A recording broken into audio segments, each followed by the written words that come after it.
আজকে আমি first time বানাচ্ছি সাবুর পায়েস, যেটা আমি আগে বানাইনি।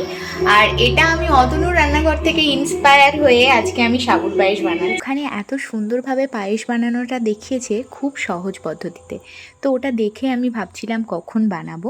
যদিও আমি এরকম সাবু খেতে পছন্দ করি না একদমই, আমার দিদি খেতে ভালোবাসে, তাই এটা শুধুমাত্র দিদির জন্যই আমি বানাচ্ছি। দিদি যে কোনো মিষ্টি জিনিস খেতেই খুব পছন্দ করে, আর এইরকম পায়েসের রেসিপি দেখলে ওর নাকি তখনই খেতে ইচ্ছা করে, তাই আমি শুধুমাত্র দিদির জন্য ভেবে আমি এটা বানাচ্ছি।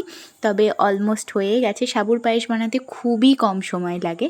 আর এটা আমি এবার টেস্ট করে দেখছি যে মিষ্টি বা আদার্স কিছু লাগবে কি না। তবে টেস্ট করার পর আমার রিয়াকশান দেখে হয়তো তোমরা বুঝতেই পারবে এটা আমি কেমন বানিয়েছি। যদিও ওভার এক্সাইটমেন্টে আমি এরকম পাগলামি করছিলাম, কারণ যে রান্নাটা আমি আগে কখনো করিনি, প্রথম রান্নাতেই সেটা যদি ভালো টেস্ট হয় তাহলে সত্যিই ভীষণ ভালো লাগে, সেই জন্যই আর কি এরকম করছিলাম।